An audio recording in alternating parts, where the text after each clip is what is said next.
বন্ধুরা আমি শাকবুল নীল আজকে এই ভিডিওতে বেশ কিছু সিনেমা সংক্রান্ত আপডেটস আপনার সঙ্গে শেয়ার করব। প্রথম আপডেটটা অভিষেক বচ্চনকে কেন্দ্র করে তার আপকামিং সিনেমা হচ্ছে বি হ্যাপি। রেমো ডিসুজার সঙ্গে অভিষেক বচ্চন এই ছবিটা করেছেন এবং এই ছবির মধ্যে আপনারা কিন্তু অন্যতম গুরুত্বপূর্ণ চরিত্রে অভিষেক বচ্চনের পাশাপাশি দেখতে পাবেন নোরা ফতেহিকে। ছবিটা 14ই মার্চ আমাজন প্রাইমে মুক্তি পেতে চলেছে। এবার দেখা যাক এই ছবিটা কিরকম কি হয়। এর পরবর্তী আপডেটটা জুনিয়র এনটিআর এবং প্রশান্ত নীলের কোলাবোরেশনকে কেন্দ্র করে অর্থাৎ ড্রাগনকে কেন্দ্র করে এখন অব্দি এটাই টাইটেল, এরকমটাই মিডিয়া রিপোর্টস আসছে। অ্যাকচুয়ালি টাইটেল কি হবে সেটা ভবিষ্যতে আমরা জানতে পারবো। তো এই ছবিটা শুটিং যে স্টার্ট হয়ে গেছে সে ব্যাপারে তো আপনাদের সঙ্গে আমি আপডেট প্রিভিয়াসলি শেয়ার করেছি। টভিনো থমাস এই ছবিতে গুরুত্বপূর্ণ চরিত্রে থাকতে পারেন, এছাড়াও রুক্মিণী বাসান থাকতে পারেন। এই আপডেটগুলো প্রিভিয়াসলি আপনার সঙ্গে আমি শেয়ার করেছি। বর্তমানে যেটা আপডেট আসছে এই ছবির মধ্যে কিন্তু একটা অন্যতম গুরুত্বপূর্ণ চরিত্রে উর্বশী রাতুয়েলাকেও আপনারা দেখতে পেতে পারেন। হ্যাঁ, উর্বশীকে এখানে অ্যাপ্রোচ করা হচ্ছে মেকারদের তরফ থেকে, সেরকমটাই মিডিয়া রিপোর্ট রয়েছে। এবার দেখা যাক শেষ অব্দি এই কাস্টিংটা হয় কি হয় না। দেখা যাক উর্বশীর ক্যারেক্টার এখানে কতটা ডেপথ থাকে। পরবর্তীতে কিন্তু আমরা দেখতে পেতেই পারি যে জাস্ট একটা আইটেম সং এর জন্য তাকে নেওয়া হচ্ছে, তাকে কোনো প্রপার ক্যারেক্টার প্রপার রোল কিন্তু এখানে দেওয়া হচ্ছে না। এরকমও কিন্তু আপডেট পরবর্তীতে আসতে পারে। এর পরবর্তী আপডেটটা ছাবাকে কেন্দ্র করে ভিকি কৌশলের লাস্ট সিনেমা। আপনারা সকলেই জানেন ব্লকবাস্টার হয়ে গেছে এই ছবিটা। এত বড় কালেকশন যে করবে সত্যি বলতে কেউ ভাবতে পারছিল না। যে জিনিসটা সাউথের বিভিন্ন ছবির ক্ষেত্রে আমরা হতে দেখেছি যে ডাউন সাউথ মুক্তি পেয়েছে, নিজেদের রাজ্যে প্রচন্ড ভালো কালেকশন করতে পেরেছে, যে কারণে হিন্দি বেল্টে তারপর তারা মুক্তি দিয়েছে। সেম জিনিসটা কিন্তু এখানে আমরা ছাবার ক্ষেত্রে হতে দেখতে পাচ্ছি। জাস্ট উল্টো জিনিসটা, একটা বলিউড ছবি নিজের টেরিটরিতে খুব ভালো কালেকশন করতে পেরেছে, তারপরে কিন্তু সাউথেও ছবিটাকে মুক্তি দেওয়া হচ্ছে। তেলেগু ডাব ভার্সন কিন্তু 7ই মার্চ সিনেমা হলে মুক্তি পেতে চলেছে তেলেগু স্টেটসগুলোতে। এরকমটাই কিন্তু আপডেট বলা হচ্ছে পাবলিক ডিমান্ডে, কিন্তু মেকাররা কোথাও একটা রিয়েলাইজ করেছে যে এই ছবিটার ব্যবসাটাকে আরো বড় করবার প্রচেষ্টা তাদের করা উচিত, যে কারণে এখানে ছাবার তেলেগু ভার্সন তারা কিন্তু রিলিজ করছে।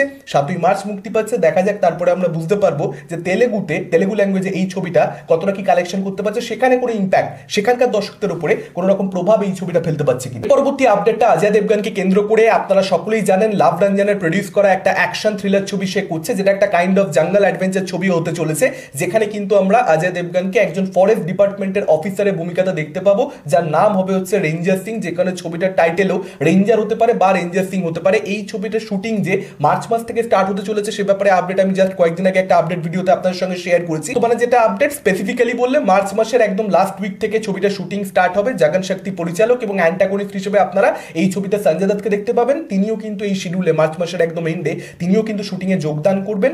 আসিম আরোরা এবং তার সঙ্গে সঙ্গে রিচা গণেশ, তাদের 2018 সালে লেখা বইকে অবলম্বন করে এই সিনেমা চিত্রনাট্য তৈরি করা হয়েছে এবং 22 সেপ্টেম্বর এন্ড এই ছবিটাকে র্যাপ আপ করে ফেলবার চেষ্টা করা হচ্ছে, অর্থাৎ শুটিংটা শেষ করে ফেলতে চায় এখানে মেকাররা। দেখা যাক সেটা তারা করতে সক্ষম হয় কিনা এবং ছবিটাকে মিড 2026 অর্থাৎ 2026 সালের ওই জুন জুলাই নাগাদ কিন্তু ছবিটাকে রিলিজ করবার মেকারদের এখানে প্ল্যানিং রয়েছে। বড় করে ছবিটাকে ভাবা হচ্ছে, অনেক বড় বাজেটের ছবি হবে। এটাও জানতে পারা যাচ্ছে যে উটির গভীর জঙ্গলে এই ছবিটা শুটিংটা স্টার্ট হবে মার্চ এন্ডে। দেখা যাক ছবিটা কিরকম হয়। আশা করবো ছবিটা বেশ ভালোই হবে। অজয় দেবগনের একটা ভালো ছবি, কিন্তু যদি তার কন্টেন্ট ভালো হয় তাহলে কিন্তু বক্স অফিসে কালেকশন করবার চান্সেস অনেক বেড়ে যায় অবভিয়াসলি। এর পরবর্তী আপডেটটা প্রভাসকে কেন্দ্র করে। হনুমান ছবির পরিচালক আপনারা সকলেই জানেন প্রশান্ত বর্মার সঙ্গে প্রভাস কোলাবোরেট করতে পারে, এই ব্যাপারে আপডেট প্রিভিয়াসলি আপনার সঙ্গে আমি শেয়ার করেছিলাম। বর্তমানে যেটা জানতে পারা যাচ্ছে কালকি 2 এবং সালার 2 এর আগে কিন্তু অ্যাকচুয়ালি প্রশান্ত বর্মার সঙ্গে প্রভাস ছবিটা করতে পারে। মানে প্রভাস কিন্তু এই পরিচালককে আগে সময় দিচ্ছে, তারপর কিন্তু সে কালকি 2 করবে, তারপর সে সালার 2 প্রশান্ত নীলের সঙ্গে করবে। অর্থাৎ এই বড় দুটো ছবি কিন্তু এখানে পোস্টপন্ড হয়ে যাচ্ছে এই ছবিটার জন্য। আপাতত কিন্তু সেরকমটাই আপডেট আসছে। এবার এটা প্রভাসের দিক থেকে কতটা ঠিক সিদ্ধান্ত বা কতটা ভুল সিদ্ধান্ত, সেটা প্রশান্ত বর্মার ছবিটা কোন সাবজেক্টের উপরে হচ্ছে, কিরকম সেটা দাঁড়াচ্ছে আফটার অল, তার উপরে ডিপেন্ড করছে সবটা। সেটা এখনই বলা যাবে না, টু আর্লি টু জাজ। যদিও আপনারা সকলেই জানেন দা রাজা সাহেব ছবিটা এখনো মুক্তি পাওয়া প্রভাসের বাকি রয়েছে এবং তার সঙ্গে সঙ্গে প্রভাস সন্দীপ রেড্ডি বাংলার সঙ্গে ছবিটা করবে। আপনারা সকলেই জানেন স্পিরিট যে ছবিটা দেখবার জন্য আমরা সকলে অপেক্ষা করছি।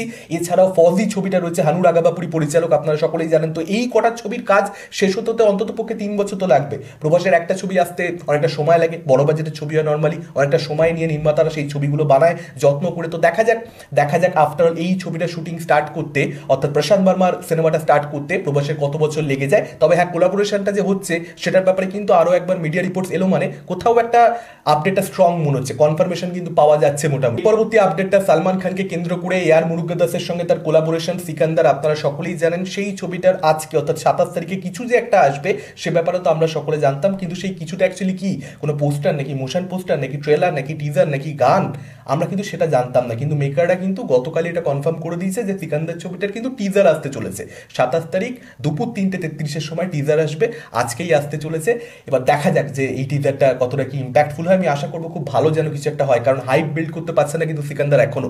তারা টিজার আনবার যে প্ল্যানিংটা করেছে এটা খুব ভালো করেছে, কারণ যদি আজকেও তারা একটা পোস্টার আনতো নর্মাল বা একটা মোশন পোস্টার আনতো সেটা কিন্তু খুব একটা ভালো হতো না। তো মেকাররা টিজার আনছে, দরকার ছিল এই ছবিটার জন্য সেটা। এবার যদি টিজারটা ভালো হয় ডেফিনেটলি সালমান খানের ছবি মানে জাস্ট হাইপ অন্য লেভেলে চলে যাবে। একটা ভালো কিছু সিকান্দার টিমের তরফ থেকে দরকার। আপনাদের মতামত কি এই আপডেটগুলোকে কেন্দ্র করে? কোন আপডেট নিয়ে আপনারা সবচেয়ে বেশি এক্সাইটেড? ডেফিনেটলি আপনারা সেটা আমাদের কমেন্ট করে জানাতে পারেন। এই ভিডিওটা ভালো লাগলে লাইক করতে পারেন, শেয়ার করতে পারেন। আমাদের চ্যানেল নতুন হলে চ্যানেলটাকে অবশ্যই সাবস্ক্রাইব করতে পারেন। আজকের মতন টাটা, চোখ রাখুন পরবর্তী ভিডিও।